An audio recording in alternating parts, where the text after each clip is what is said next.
What makes something confusing?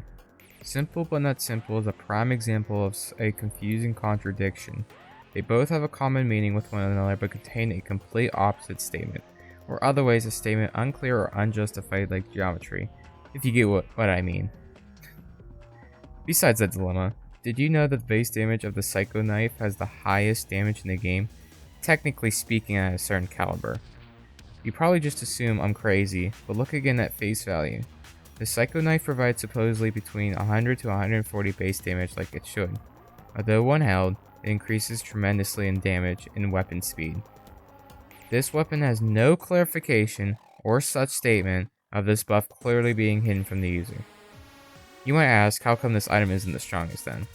But in hindsight could, but can't. The most confusing part is that you're not subscribed to my channel and haven't liked this video.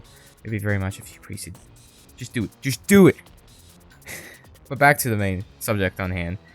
Can you only hit this Psycho Knife once before it resets its base damage back to normal?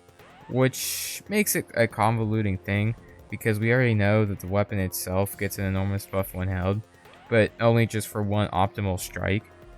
It's like weird that you can only suddenly become like invisible with an uncleared buff, but you can only use it on your first initial hit.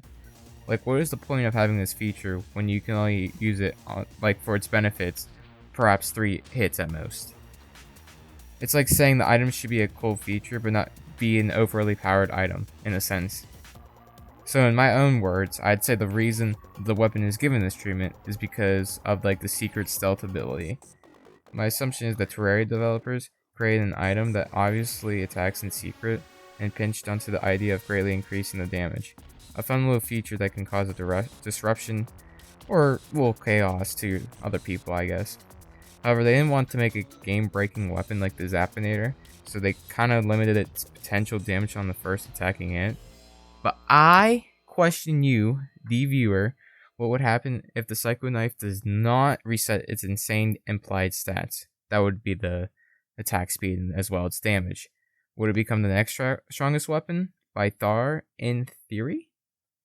Because, I mean, we're comparing it to the Zenith by now, but I think about it, it's 400 and it has pretty much insane stats. But that's all I have for you today. So, yeah, bye.